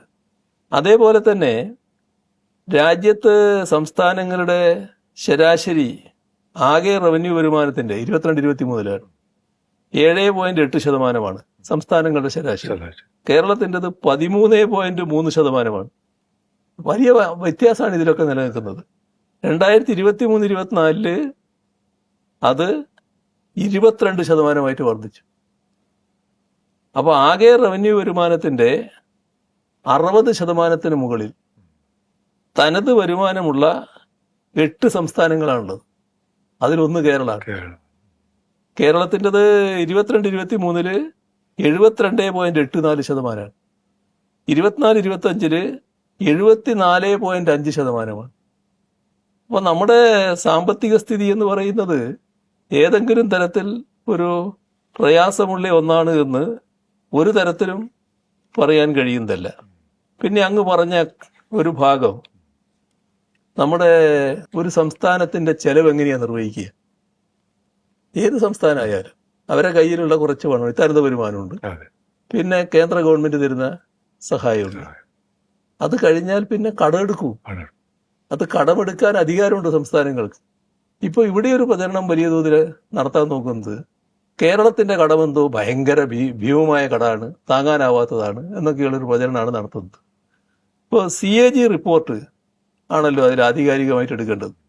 അവര് പറഞ്ഞത് കേരളം കടക്കണിയിലല്ല എന്നാണ്. അങ്ങനെ കടക്കണിയുടെ ഒരു ഭാഗം കേരളത്തെ സംബന്ധിച്ചിടത്തോളം വരുന്നില്ല. ഇവിടെ തനി പൊതുകടമായി എടുക്കുന്ന തുകയുടെ 90%-ലധികവും മൂലധന സ്വഭാവമുള്ള ചെലവുകൾക്കാണ് ചെലവഴിക്കുന്നത്, പദ്ധതികൾക്കാണ് ചെലവഴിക്കുന്നത്. അപ്പൊ അത് ദുർവ്യയമല്ല എന്നർത്ഥം. 90%-ലധികം അത്തരം പദ്ധതികൾക്കാണ്.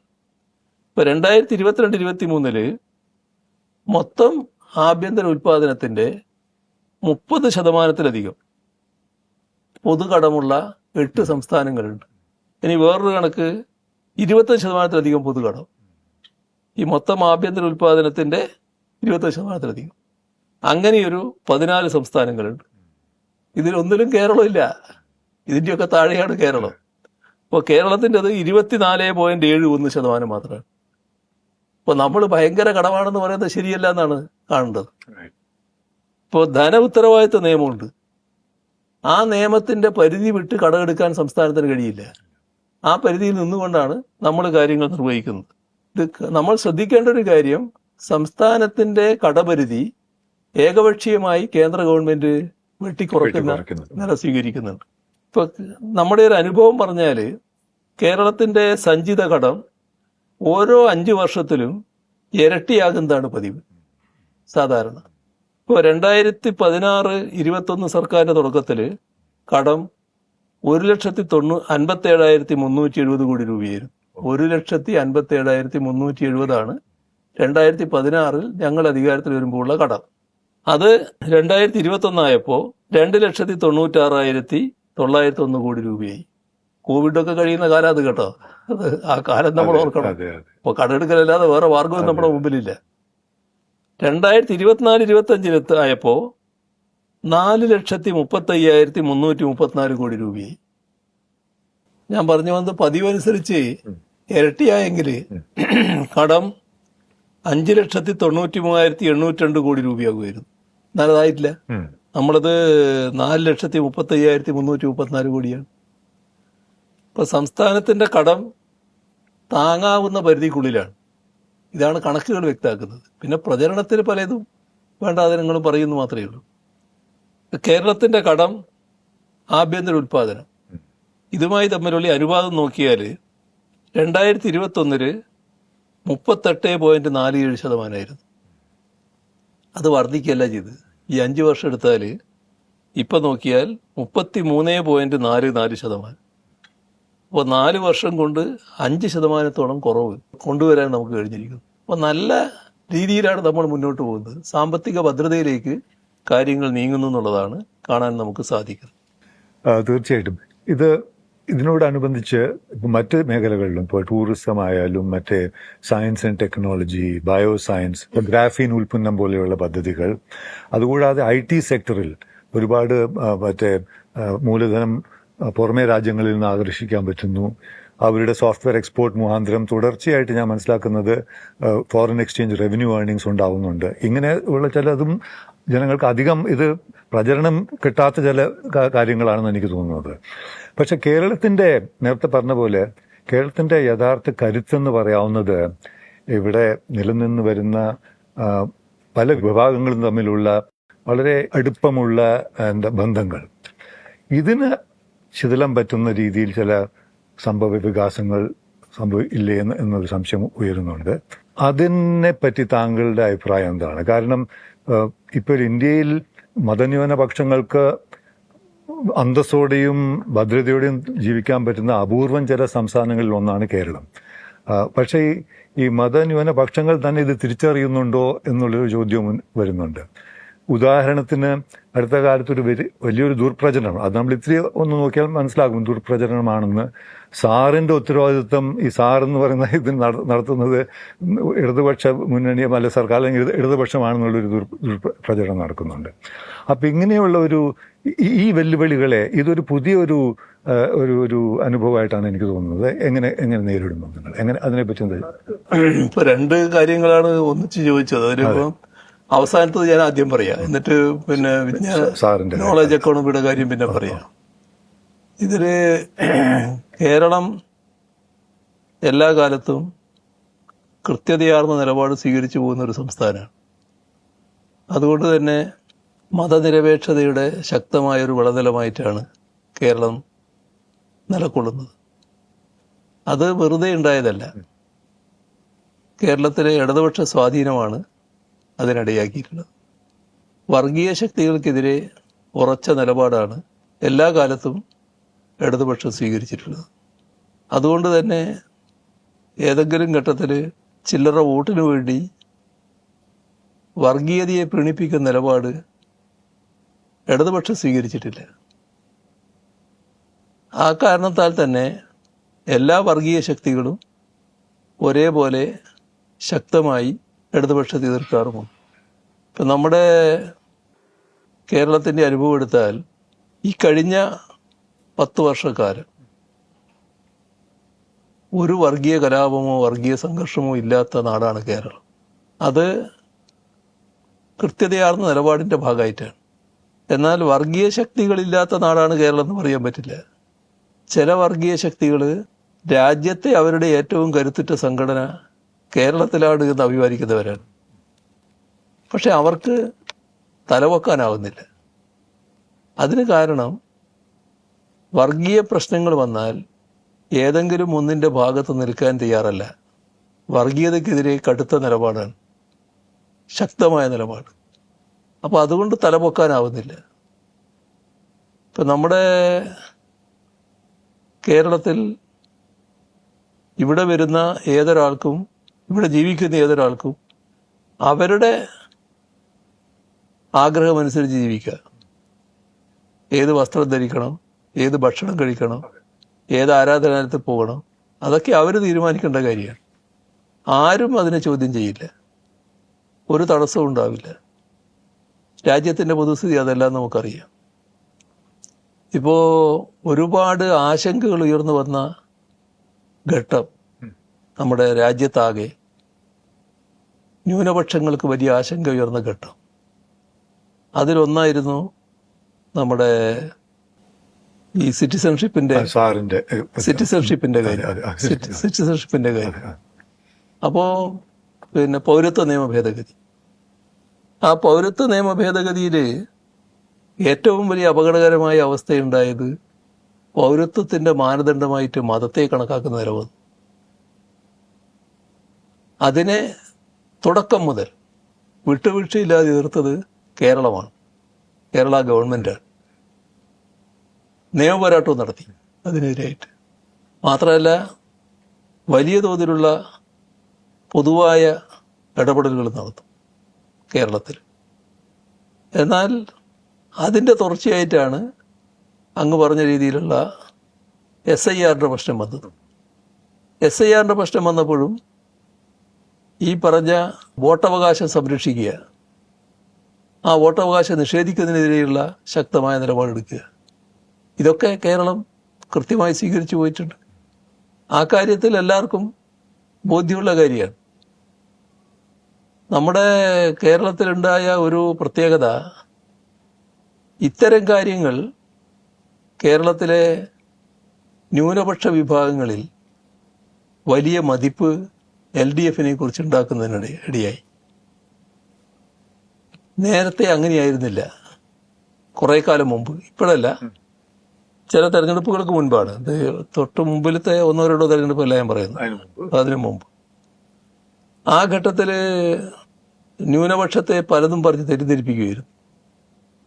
ആ തെറ്റിദ്ധരിപ്പിച്ചതിൻ്റെ ഭാഗമായി ഇടതുപക്ഷത്തെ പ്രധാനമായിട്ടും അകറ്റി നിർത്തുന്ന സമീപനം നല്ലൊരു ഭാഗം സ്വീകരിച്ചിരുന്നു. പക്ഷെ അവർക്ക് ഒരുപാട് അനുഭവമുണ്ടായി. ആ അനുഭവത്തിൽ ശരിയായ നിലപാട് സ്വീകരിക്കുന്നത് ഇടതുപക്ഷമാണ്. കൃത്യമായി വർഗീയതയെ എതിർക്കാൻ തയ്യാറാകുന്ന ഇടതുപക്ഷമാണ്. ഒരു ചാഞ്ചാട്ടവും ഇല്ല, ഒരു തരത്തിലുള്ള വിട്ടുവീഴ്ചയില്ല. ജീവൻ കൊടുത്തും പോരാടാൻ തയ്യാറാവുകയാണ്. പലയിടത്തും ജീവൻ കൊടുത്ത് പോരാടുന്ന ദൃശ്യം അവർ കാണുകയാണ്. ഇതൊക്കെ വന്നപ്പോൾ മനോഭാവത്തിൽ മാറ്റം വന്നു. രാജ്യത്ത് സ്വീകരിക്കുന്ന നിലപാടിലും ഇടതുപക്ഷം പൊതുവെ ന്യൂനപക്ഷ സംരക്ഷണത്തിന് വേണ്ടി നിലകൊള്ളുന്നു. അപ്പോൾ അതിൻ്റെ ഭാഗമായി മനോഭാവത്തിൽ മാറ്റം വന്നു. നല്ലതുപോലെ LDFനെ ഇവിടെ സ്വീകരിക്കുന്ന നില വന്നു. ഇത് വൻതോതിൽ പ്രയാസം ചിലർക്കുണ്ടാക്കി. ആ പ്രയാസം ഉണ്ടാക്കിയതിൻ്റെ ഭാഗമായി ഈ ന്യൂനപക്ഷ വിഭാഗത്തിൽ ഇടതുപക്ഷ സ്വാധീനം വരാൻ പാടില്ല എന്ന് കണ്ടുകൊണ്ട് തെറ്റായ പ്രചരണങ്ങൾ അഴിച്ചുവിടാൻ ശ്രമിക്കുകയാണ്. അതിൻ്റെ നീക്കങ്ങൾ എങ്ങനെയാണെന്ന് പറഞ്ഞാൽ പരസ്യമായിട്ടല്ല, രഹസ്യമാണ്. മർമറിങ് ക്യാമ്പയിനാണ്. പലരും വീട്ടിൽ പോയി പറയുകയാണ്. പിന്നെ ഇപ്പോഴത്തെ കാലത്ത് വാട്സപ്പ് മെസ്സേജുകൾ അതുപോലുള്ള കാര്യങ്ങളുണ്ടല്ലോ, സന്ദേശങ്ങൾ അയക്കുകയാണ്. അപ്പോൾ വളരെ പാവപ്പെട്ടവരുണ്ട് ഒരുപാട് ആളുകൾ. ആ പാവപ്പെട്ടവർ പലതും തെറ്റിദ്ധരിക്കപ്പെടും. അതിൽ ഒരു ഭാഗം നമ്മുടെ ഇവരെല്ലാം ഇവിടുന്ന് പറഞ്ഞേക്കാൻ വേണ്ടി കേരള ഗവൺമെൻറ് ഈ SIR നടപ്പാക്കുകയാണ് എന്ന് പറഞ്ഞതാണ്. ഇതൊരിടത്ത് പറഞ്ഞതല്ല, പലയിടത്തായി പ്രചരിപ്പിച്ചിട്ടുണ്ട്, പല സ്ഥലത്തായി പ്രചരിപ്പിച്ചിട്ടുണ്ട്. ഓർക്കസ്ട്രേറ്റഡ് ആയിട്ടുള്ള ഒരു ക്യാമ്പയിൻ. അതെ അതെ, അത് തയ്യാറാക്കി അതിന്റെ ഭാഗമായിട്ട് ആളെ വിട്ടതാണ്, ബോധപൂർവം ചെയ്തതാണ്. അങ്ങനെ പറഞ്ഞപ്പോൾ അത് വിശ്വസിച്ച കുറേ ആളുകളുണ്ട്. പിന്നെ LDF പ്രവർത്തകർ ചെന്ന് പറയുമ്പോഴാണ്, പിന്നെ ചെന്നപ്പോൾ ചിലർ തുറന്ന് പറയുമല്ലോ, അപ്പോഴാണ് ഇങ്ങനെയൊരു പ്രചരണം ഉണ്ട് എന്ന് തന്നെ മനസ്സിലാക്കുന്നത്. പിന്നെ ചിലർ തുറന്ന് പറയുന്ന നിലയുണ്ടായി. ഒരു മഞ്ചേരിയിലൊരു സംഭവം ഉണ്ടായി, അതിൻ്റെ ഭാഗമായിട്ടൊക്കെ കാര്യങ്ങൾ പുറത്തു വന്നു. അങ്ങനെയെല്ലാം പുറത്തു വന്ന നില വന്നു. അപ്പോൾ എത്രമാത്രം തെറ്റായ രീതിയിലാണ് കാര്യങ്ങൾ അവതരിപ്പിക്കുന്നതാണ് കാണേണ്ടത്. ഇടതുപക്ഷത്തിനെതിരെ ഒരു വിരോധം സൃഷ്ടിക്കുക എന്നുള്ളതിൻ്റെ ഭാഗമായിട്ടാണ് അത്തരം പ്രചരണങ്ങൾ നടന്നത്. പക്ഷെ അതൊന്നും അങ്ങനെ യേശുന്ന കാര്യമല്ല. കാരണം വീടുകളിൽ ആളുകൾ അറിയുന്ന നില വരുന്നതോടെ ഇതെല്ലാം മാറും. വസ്തുതകൾ അവരുടെ അടുത്ത് എത്തണമെന്ന് മാത്രമേ ഉള്ളൂ. അപ്പം ഞങ്ങൾ ഇപ്പോൾ തെരഞ്ഞെടുപ്പ് പ്രചരണത്തിൻ്റെ കാര്യത്തിലൊക്കെ LDF പ്രവർത്തകരോട് പറയുന്നത്, വീടുകളിൽ കാര്യങ്ങൾ എത്തിക്കണം, വസ്തുതകൾ എത്തിക്കണം. യഥാർത്ഥ വസ്തുതകൾ അറിഞ്ഞാൽ എന്തെങ്കിലും തെറ്റിദ്ധരിക്കപ്പെട്ടിട്ടുണ്ടെങ്കിൽ അത് മാറ്റുന്നതിന് ഇടയാകും. ആ ശ്രമം എല്ലാവരും നടത്തണമെന്നാണ് പറഞ്ഞിട്ടുള്ളത്. അതിൻ്റെ ഭാഗമായിട്ട് നല്ല മാറ്റം വരുമെന്ന് തന്നെയാണ് തോന്നുന്നത്. ഇതാണ് അതിൻ്റെ കാര്യങ്ങൾ. മറ്റതിന്റെ ഈ കേരളത്തെ ഒരു വിജ്ഞാന അധിഷ്ഠിത വ്യവസ്ഥയാക്കി മാറ്റണം. നോളജ് ഇക്കോണമി, നോളജ് സൊസൈറ്റി, ആ ആശയം എങ്ങനെയാണ് രൂപം കൊണ്ടത്? അതെങ്ങനെ മുന്നോട്ട് പോകും? അത് പുതിയ തലമുറയ്ക്ക് വലിയ ഒരു ആകർഷമുള്ളൊരു പദ്ധതിയായിരിക്കും. ഇപ്പൊ കേരളത്തില് വിദ്യയുടെ കാര്യത്തിൽ നല്ല താല്പര്യം നവോത്ഥാന കാലം മുതൽക്കേ തുടങ്ങിയതാണല്ലോ. നവോത്ഥാന നായകർ തന്നെ നല്ല ശ്രമമാണല്ലോ അതിനുവേണ്ടി നടത്തിയത്. പിന്നെ ഇനി വിദ്യാലയങ്ങളാണ് വേണ്ടത് എന്ന് ശ്രീനാരായണ ഗുരു തന്നെ പറയുന്ന നിലയുണ്ടായല്ലോ. പിന്നെ പഠിത്തം നിഷേധിച്ച പഞ്ചമിയെയും കൂട്ടി അയ്യങ്കാളി ഊരൂട്ടമ്പലം സ്കൂളിൽ പോയപ്പോൾ ഉണ്ടായ പ്രശ്നങ്ങൾ അറിയാലോ. അങ്ങനെയൊക്കെയുള്ള കാര്യങ്ങൾ ഇവിടെ നവോത്ഥാന കാലത്ത് നടന്നു കാണല്ലോ. വിദ്യാഭ്യാസത്തിന് വലിയ പ്രാധാന്യം കൊടുക്കുന്ന നിലയാണ് പൊതുവെ ഉണ്ടായത്. അതിനുശേഷം 1956 സംസ്ഥാനം രൂപം കൊള്ളുന്നത്. 57 EMSന്റെ ഗവൺമെന്റ്, ആദ്യത്തെ ഗവൺമെന്റ് കേരളത്തിൽ രൂപം കൊണ്ടപ്പോൾ അതിലൊരു ഭാഗം കേരളത്തിലെ വിദ്യാഭ്യാസ രംഗത്തിന്റെ പ്രാധാന്യം തിരിച്ചറിഞ്ഞുള്ളതായിരുന്നു. സാർവത്രിക സ്കൂളുകൾ വരികയായിരുന്നു, നടന്നെത്താവുന്ന ദൂരത്ത് സ്കൂളുകൾ വരുന്നു. പിന്നെ സ്കൂൾ വിദ്യാഭ്യാസം സൗജന്യമാക്കുന്നു. അങ്ങനെയെല്ലാമുള്ള നടപടികൾ നല്ല രീതിയിൽ ഏത് പാവപ്പെട്ട കുടുംബത്തിലെ കുട്ടിക്കും പഠിച്ചുയരാൻ കഴിയുന്ന സാഹചര്യം ഉണ്ടായി. അതിന്റെ തുടർച്ചയായിട്ടാണ് ഇപ്പം ഞങ്ങൾ യാദൃശ്ചികമായിട്ട് പറയട്ടെ, ഡിഗ്രി കോഴ്സ് അത് സൗജന്യമാക്കി ഇപ്പോൾ കേരളത്തിലെ LDF ഗവൺമെന്റ് ഈ കഴിഞ്ഞ ബജറ്റിൽ. അപ്പോൾ കേരളത്തിൽ പൊതുവെ നമ്മൾ സ്വീകരിക്കുന്ന ഒരു നില അതാണ്. അങ്ങനെ വരുമ്പോൾ നമ്മുടെ രാജ്യത്തെ പൊതുവായ അന്തരീക്ഷത്തിൽ കേരളം വേറിട്ട് നിൽക്കുമ്പോൾ ഒരു വിജ്ഞാനാധിഷ്ഠിത സമൂഹമാക്കി മാറ്റാൻ, ഒരു നോളേജ് എക്കോണമിയിലേക്ക് പോകാൻ പറ്റുന്ന ഒരു നാടാണ് കേരളം എന്നതാണ് നാം കണ്ടത്. അതിൻ്റെ ഭാഗമായിട്ട് സെക്കൻഡറി തലം വരെ നല്ല തോതിൽ വികസിപ്പിച്ചു. കോളേജ് തലത്തിൽ നല്ല വികസനം ഇപ്പോൾ വന്നു. 6000 കോടി രൂപയാണ് കേരളത്തിലെ ഉന്നത വിദ്യാഭ്യാസ മേഖലയിൽ ചെലവഴിച്ചിട്ടുള്ളത്. നല്ല മാറ്റങ്ങൾ ഉന്നത വിദ്യാഭ്യാസ മേഖലയിൽ വരികയാണ്. അതിൻ്റെ ഭാഗമായി നല്ല അന്താരാഷ്ട്ര നിലവാരമുള്ള ഹോസ്റ്റലുകൾ തന്നെ വരുന്നുണ്ട്. വിദേശത്ത് നിന്ന് കുട്ടികൾ വന്നാൽ താമസിക്കുന്നതിന് വേണ്ടി എല്ലാ സൗകര്യങ്ങളും, ലാബ്, ലൈബ്രറി എല്ലാം നല്ല രീതിയിൽ ഒരുക്കുകയാണ്. വിദ്യാഭ്യാസ സ്ഥാപനങ്ങളും അതിനനുസരിച്ച് നല്ല മാറ്റം നേടിക്കഴിഞ്ഞിട്ടുണ്ട്. ഇതിൻ്റെ എല്ലാം കൂട്ടത്തിലാണ് ആധുനികമായിട്ടുള്ള കാര്യങ്ങൾ വേണമെന്ന് കണക്കാക്കിയത്. അതിൻ്റെ ഭാഗമായി നമ്മളിപ്പോൾ India innovation centre for graphene, രാജ്യത്തെ ആദ്യത്തത് കേരളത്തിലാണ്. അതോടൊപ്പം തന്നെ മൈക്രോബയോ, അതും കേരളത്തിൽ നമ്മൾ സ്ഥാപിക്കുകയാണ്. ഇപ്പോൾ ന്യൂട്രാസ്യൂട്ടിക്കൽസ് ഇന്നത്തെ കാലത്ത് വളരെ പ്രധാനമാണല്ലോ. ന്യൂട്രാസ്യൂട്ടിക്കൽസും നമ്മൾ സ്ഥാപിക്കുകയാണ്. ഇതിനോടൊപ്പം തന്നെ neuro degeneration and brain health, ആ രംഗത്തേക്കും നമ്മൾ കടക്കുകയാണ്. പിന്നെ nano science and nano technology, അതിലേക്കും നമ്മൾ കടക്കുകയാണ്. Sustainability engineering and carbon neutrality, നല്ല രീതിയിൽ ഇത്തരം സ്ഥാപനങ്ങൾ നമ്മുടെ കേരളത്തിൽ വരാൻ പോവുകയാണ്. എമർജിങ് മെറ്റീരിയൽസ് ആൻഡ് ഇൻഫ്രാസ്ട്രക്ചർ, അതേപോലെ തന്നെ artificial intelligence and machine learning, robotics. ഇപ്പം ഇങ്ങനെ നോക്കിയാൽ 13 മികവിൻ്റെ കേന്ദ്രങ്ങൾ കേരളത്തിൽ വരാൻ പോവുകയാണ്. 10 സർവകലാശാലകളിൽ ഗവേഷണങ്ങളെ ഉൽപ്പന്നങ്ങളാക്കി മാറ്റാൻ സഹായിക്കുന്ന ട്രാൻസ്ലേഷണൽ റിസർച്ച് സെൻ്ററുകൾ, 10 സർവകലാശാലകൾ, അതും വരാൻ പോവുകയാണ്. അപ്പോൾ ഇതിൻ്റെ എല്ലാം ലക്ഷ്യം ഒന്ന് മാത്രമാണ്, നമ്മുടെ യുവതലമുറക്ക് മികച്ച വിദ്യാഭ്യാസം നൽകുക, നൈപുണ്യവും അതോടൊപ്പം നൽകുക, അങ്ങനെയുള്ള അവസരങ്ങൾ നല്ലതുപോലെ ഒരുക്കുക. അതിനാണ് നമ്മളിപ്പോൾ തയ്യാറാകുന്നത്. അപ്പോൾ വിജ്ഞാനാധിഷ്ഠിത തൊഴിലവസരങ്ങൾ വർദ്ധിപ്പിക്കാനാവണം. അതിന് ഗവേഷണത്തിൻ്റെയും വികസനത്തിൻ്റെയും പ്രധാന കേന്ദ്രങ്ങളാക്കി നമ്മുടെ കേരളത്തിലെ വിദ്യാഭ്യാസ സ്ഥാപനങ്ങൾ മാറ്റുക. അപ്പോൾ അങ്ങനെ കേരളത്തെ ഒരു വിജ്ഞാന സമ്പദ് വ്യവസ്ഥയിലേക്ക് നയിക്കാനാണ് ഉദ്ദേശിക്കുന്നത്. ഇത് നമ്മുടെ യുവജനങ്ങൾക്ക് ഇവിടെ തന്നെ കാര്യങ്ങൾ നിർവഹിക്കുന്നതിന് സഹായിക്കുന്ന ഒന്നായിരിക്കും. അത് പൊതുവെ യുവജനങ്ങൾ ആഗ്രഹിക്കുന്ന ഒരു കാര്യമാണ്. കാലത്തിൻ്റെ മാറ്റത്തിനനുസരിച്ചിട്ടുള്ള സെൻറ്റർ ഓഫ് എക്സലൻസുകൾ ഇവിടെ ഉണ്ടാവുക എന്നുള്ളത് തന്നെയാണ് നമ്മൾ കാണുന്നത്. അത് തീർച്ചയായിട്ടും ഒരു പാരഡൈം ഷിഫ്റ്റ് തന്നെയായിരിക്കുമെന്ന് വേണമെങ്കിൽ കരുതാവുന്നതാണ്. വലിയ മാറ്റമായിരിക്കും. ഇപ്പോൾ ഏതായാലും ഇത്രയും വലിയ നേട്ടങ്ങളെ പറ്റിയും നേടിയ എന്താ പറയുക വെല്ലുവിളികളെ പറ്റിയൊക്കെ താങ്കൾ വിശദീകരിച്ചു.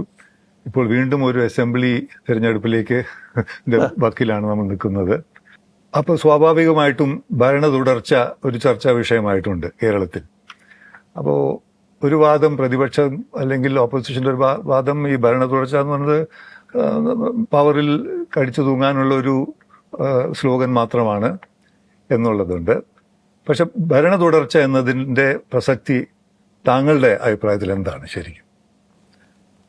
ഭരണ തുടർച്ചയുടെ ഭാഗമായിട്ട് കേരളത്തിന് ഉണ്ടാക്കാൻ കഴിഞ്ഞ മാറ്റങ്ങൾ ചെറുതുണ്ട്.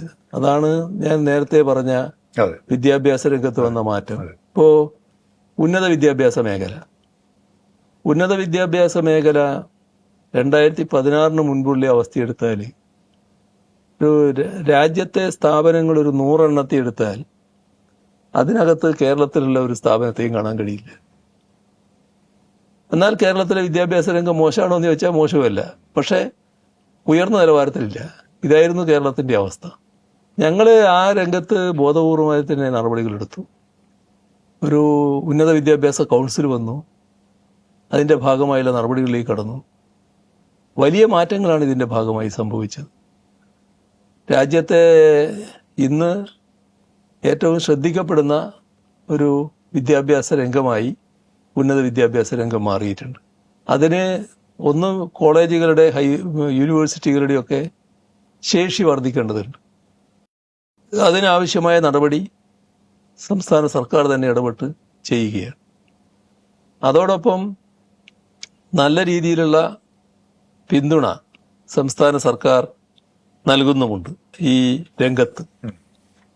ഇപ്പോൾ സർവകലാശാലകളിൽ, എഞ്ചിനീയറിംഗ് കോളേജുകളിലൊക്കെ നേരത്തെ പറഞ്ഞല്ലോ ഞാൻ, 13 മികവിന്റെ കേന്ദ്രങ്ങളാണ് വരാൻ പോകുന്നത്. അപ്പൊ ഇതൊക്കെ നടപ്പിലാക്കണമെങ്കിൽ ഒരു ഭരണം അത്യാവശ്യമാണെന്നുള്ളത്. തീർച്ചയായും. അതായത് അല്ലെങ്കിൽ ഈ മാറ്റം വന്നത് ഈ 2021 തുടർഭരണം കൊണ്ടാണ്. അതിന്റെ ഭാഗമായിട്ട് രാജ്യത്തെ യൂണിവേഴ്സിറ്റികള്, ആ യൂണിവേഴ്സിറ്റികളില് നമ്മുടെ യൂണിവേഴ്സിറ്റികള് പിന്നെ ആദ്യ ഘട്ടത്തിൽ പെട്ട് കഴിഞ്ഞിട്ടുണ്ട്. കോളേജുകള് ആദ്യത്തെ 100 എണ്ണം എടുത്താൽ 18 എണ്ണം ഇപ്പം കേരളത്തിലാണ്. അങ്ങനെയൊക്കെയുള്ള മാറ്റങ്ങൾ നമ്മുടെ കേരളത്തിൽ വന്നിരിക്കുകയാണ്. ഇതോടൊപ്പം ഇപ്പോൾ വ്യവസായ രംഗത്തിന്റെ കാര്യം ഞാൻ പറഞ്ഞല്ലോ. എന്തിനധികം പറയുന്നു, നമ്മുടെ വിഴിഞ്ഞം തുറമുഖം ഇപ്പോൾ കേരളത്തിന്റെ ഒരു തുറമുഖം ഒന്നല്ലല്ലോ പറയുന്നത്, രാജ്യത്തിന്റെ തുറമുഖമല്ല, ലോകത്തെ തന്നെ അപൂർവ തുറമുഖങ്ങളിലൊന്നല്ലേ അത്. ആ തുറമുഖം നടപ്പാക്കാൻ പുറപ്പെട്ടപ്പോൾ അതിന് എതിർപ്പുണ്ടായല്ലോ, വലിയ തോതിൽ അതിനെ തകർക്കാനുള്ള ശ്രമങ്ങൾ ഉണ്ടായല്ലോ. പക്ഷേ നമുക്ക് പൂർത്തിയാക്കാൻ കഴിഞ്ഞല്ലോ. ഇപ്പോൾ വൻതോതിൽ 17 വർഷത്തെ സമയം ലാഭിക്കുകയാണ് അതിൻ്റെ എല്ലാ അവസാന ഘട്ടം പൂർത്തിയാക്കാൻ. അതിനുവേണ്ടിയുള്ള പിന്നെ ധാരണയിൽ അദാനിയുമായിട്ട് ധാരണയിലെത്തിക്കഴിഞ്ഞു. അപ്പോൾ അതൊക്കെ ഇതിൻ്റെ ഭാഗമായി വന്നതാണ്. പക്ഷെ നമ്മൾ ശ്രദ്ധിക്കേണ്ട ഒരു കാര്യം, 2021 LDFനെ ജനങ്ങൾ വീണ്ടും തിരഞ്ഞെടുക്കുന്നതിനിടയായത് ജനങ്ങളുടെ ബുദ്ധിയാണ്. അന്ന് LDF അധികാരത്തിൽ വരാതിരിക്കാൻ വേണ്ടി അഴിച്ചുവിട്ട പ്രചരണങ്ങൾ കയ്യും കണക്കും ഉണ്ടായിരുന്നില്ല. മാത്രമല്ല, നല്ല സഹായം കേന്ദ്ര ഏജൻസികളുടെ ഭാഗത്തു നിന്നും കിട്ടിയിരുന്നു ഇവിടെ LDFനെ വേട്ടയാടാൻ വേണ്ടി. ഇതെല്ലാം വന്നപ്പോൾ കേരളത്തിലെ ഒരുപറ്റം മാധ്യമങ്ങൾ അവർക്ക് നല്ല ശേഷിയുള്ളത് കൊണ്ട് വലിയ തോതിലുള്ള പ്രചരണമാണ് അഴിച്ചുവിട്ടത്. അങ്ങനെ LDF പൂർണ്ണമായി തകരാൻ പോകുന്നു എന്നുള്ള ചിത്രമായിരുന്നു. ഒരുപാട് കള്ളക്കഥകൾ കേട്ടിട്ടില്ലേ, ബിരിയാണി ചെമ്പറ്റിയൊക്കെ അങ്ങനെയുള്ള ഒരുപാട് കാര്യങ്ങളായിരുന്നു പ്രചരിപ്പിച്ചത്. പക്ഷെ ജനങ്ങൾ അവരുടെ അനുഭവത്തിന്റെ അടിസ്ഥാനത്തിലാണ് വോട്ട് രേഖപ്പെടുത്തുന്നത്. ഇതാണ് എൻ്റെ ഒരു ബോധ്യം. ഞങ്ങൾ എപ്പോഴും ജനങ്ങളുടെ കൂടിയാണ് നിന്നിട്ടുള്ളത്. ജനങ്ങൾക്ക് ഞങ്ങളെ അറിയാന്നുള്ളതാണ് ഞങ്ങളുടെ ബോധ്യം. അപ്പോൾ അത് വെച്ചാൽ നല്ല രീതിയിൽ തന്നെ ജനങ്ങളുടെ പ്രതികരണം ഉണ്ടാകുമെന്ന് തന്നെയാണ് പ്രതീക്ഷിക്കുന്നത്. ജനങ്ങളാണ് അന്തിമ വിധികർത്താക്കൾ. ഇതിന്റെ തുടർച്ചയായി തന്നെ എൻ്റെ അവസാനത്തെ ചോദ്യം, തുടർച്ച ഭരണം വേണ്ട എന്നതിലപ്പുറം പ്രതിപക്ഷത്തിന്റെ നിലപാട് അല്ലെങ്കിൽ വാശി അല്ലെങ്കിൽ വാദം ഇടതുപക്ഷം തോൽക്കണമെന്നുള്ളതാണ്. ഞാനത് മറിച്ചിട്ട് ചോദിക്കട്ടെ, ഇടതുപക്ഷം എന്തിനു വിജയിക്കണം? അത് നല്ലൊരു ചോദ്യമാണ്. അതിന് ഉത്തരം കേരളത്തിലെ ജനങ്ങൾ തന്നെ പറയേണ്ടതാണ്. ഇപ്പോൾ കേരളം നമ്മുടെ സംസ്ഥാനത്ത് നമ്മുടെ രാജ്യത്ത് അഴിമതി ഏറ്റവും കുറഞ്ഞൊരു നാടാണ്. അഴിമതി ഏറ്റവും കുറഞ്ഞത് എന്നതിൽ അംഗീകരിക്കുന്നവരല്ല ഞങ്ങൾ അഴിമതി പൂർണ്ണമായിട്ട് ഇല്ലാതാകണമെന്ന് ആഗ്രഹിക്കുന്നവരാണ്. പക്ഷെ അഴിമതി ഏറ്റവും കുറഞ്ഞ നാടായി മാറാൻ എന്താ കാരണം? ഒരു സംശയമില്ല, LDF അധികാരത്തിലുള്ളതാണ്. അതിൻ്റെ ഭാഗമായിട്ടാണ്. അതിന് LDFന്റെ സംസ്കാരമുണ്ട്. മറ്റേ സംസ്കാരം എല്ലാവർക്കും അറിയാവുന്നതുകൊണ്ട് ഞാനതിലേക്ക് കടക്കുന്നില്ല എന്ന് മാത്രം. ഞങ്ങളെ സംസ്കാരത്തിൻ്റെ ഭാഗമായിട്ടാണ് അഴിമതി ഏറ്റവും കുറച്ച് കൊണ്ടുവരാൻ കഴിഞ്ഞത്. ഇപ്പോൾ ഞാൻ നേരത്തെ പറഞ്ഞു 10 വർഷമായിട്ട് കേരളത്തിൽ വർഗീയ സംഘർഷങ്ങളില്ല, ക്രമസമാധാനം ഏറ്റവും ഭദ്രം. ഇതുപോലൊരു നാട് എവിടെയുണ്ട്? ഇങ്ങനെയൊരു സംസ്ഥാനം എവിടെയുണ്ട്? ഇത് LDF ആയതുകൊണ്ടല്ലേ. LDF അല്ലെങ്കിൽ ഈ അവസ്ഥ ഉണ്ടാവുമോ? LDF അല്ലെങ്കിൽ വർഗീയതയ്ക്കെതിരെ കുറച്ച് നിലപാടെടുക്കാൻ പറ്റുമോ? നമ്മുടെ നാട്ടിൻ്റെ സ്ത്രീ സുരക്ഷ മറ്റ് സംസ്ഥാനങ്ങളിൽ നിന്നെല്ലാം വ്യത്യസ്തമായി നിൽക്കുകയല്ലേ. പട്ടികജാതി പട്ടികവർഗത്തിനോടുള്ള നമ്മുടെ മനോഭാവം സാധാരണഗതിയിൽ ജനസംഖ്യാനുപാതികമായിട്ടാണ് ഫണ്ട് അനുവദിക്കാറ്. കേരളത്തിൽ ജനസംഖ്യാനുപാതികമല്ല, അതിനേക്കാളും കൂടുതലാണ് അനുവദിക്കുന്ന ഫണ്ട്. ഇപ്പോൾ നമ്മുടെ കേരളത്തിൽ പാവപ്പെട്ട ഗതിയില്ലാത്ത ഒരു വീട് സ്വപ്നം കണ്ട് കഴിയുന്ന ആളുകൾക്ക് വീടൊരുക്കുന്നതിനാണ് ലൈഫ് മിഷൻ ആരംഭിച്ചത്. 5 ലക്ഷത്തിൽ പരം വീടുകളാണ് ഇപ്പം നിർമ്മിച്ചു കഴിഞ്ഞത്. ഇത് LDF അല്ലെങ്കിൽ നടക്കുമോ? UDF 2021 പ്രഖ്യാപിച്ചിരുന്നത് ഞങ്ങൾ അധികാരത്തിൽ വന്നാൽ ലൈഫ് നിർത്തിവെക്കുമെന്നാണ്, ലൈഫ് റദ്ദ് ചെയ്യുമെന്നാണ്. അത് സാധിച്ചില്ലേ? നമ്മുടെ കേരളത്തിൽ 4 ലക്ഷത്തിലധികം പട്ടയം ആഗ്രഹിച്ച് കഴിയുന്ന ജനങ്ങളാണ് കേരളത്തിലുള്ളത്. അവർക്ക് നൽകാനായത് അത് കേരളത്തിൽ LDF ആയതുകൊണ്ടല്ലേ. നമ്മുടെ ഇന്നത്തെ ആരോഗ്യരംഗം ഇപ്പോൾ നവജാത ശിശുക്കളുടെ മരണനിരക്ക് നോക്കിയാൽ അമേരിക്കയുടേത് 5.6, കേരളത്തിൻ്റെത് 5. ഇത് LDFന്റെ വിവിധ ഇടപെടലുകളിലൂടെ ആരോഗ്യരംഗത്ത് വന്ന മാറ്റത്തിൻ്റെ ഭാഗമായല്ലേ.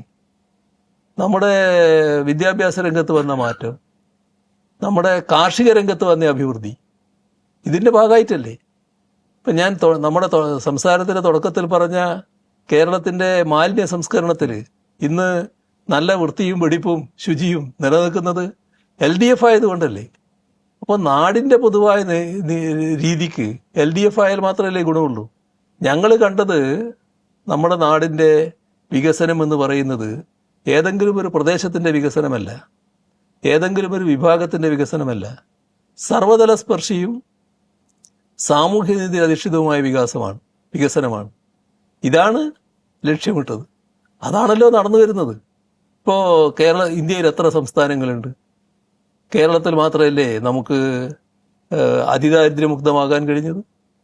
ഈ കേരളം അതിദാരിദ്ര്യമുക്തമാണ് എന്ന് അറിഞ്ഞതിന് ശേഷമെങ്കിലും ഏതെങ്കിലും സംസ്ഥാനത്തിന് അത്തരമൊരു പരിപാടി പ്രഖ്യാപിക്കാൻ കഴിഞ്ഞോ? അതൊക്കെയാണ് LDFന്റെ പ്രത്യേകത. അപ്പോൾ LDF അധികാരത്തിൽ എന്തുകൊണ്ട് വരണം എന്ന് ചോദിച്ചാൽ ഇതുകൊണ്ടൊക്കെ തന്നെയാണ്. ഈ കേരളത്തിലെ നാട്ടിലെ ജനങ്ങളിൽ മഹാഭൂരിഭാഗം ആളുകളുടെ കാര്യം അത് അർപ്പണബോധത്തോടെ നോക്കുന്നതിന് കഴിയുന്ന ഏക മുന്നണി LDF ആണ് എന്നുള്ളതാണ് വസ്തുത. അതുകൊണ്ട് തന്നെ അവർ ഞങ്ങളെ കൈയൊഴിയില്ല എന്നതാണ് ഞങ്ങളുടെ പൂർണ്ണമായ ധാരണ. ഈ ഇച്ഛാശക്തിയിൽ ഒരു കുറവുമില്ല. പറഞ്ഞത് ചെയ്ത് കാണിച്ചു, ഇനിയും ചെയ്ത് കാണിക്കും എന്നുള്ള നിലപാടാണ്. തിരഞ്ഞെടുപ്പിൽ ഇതെങ്ങനെ വരുമെന്ന് നമുക്ക് കാണാം. മുഖ്യമന്ത്രി വളരെയേറെ നന്ദി. നന്ദി. Thank you.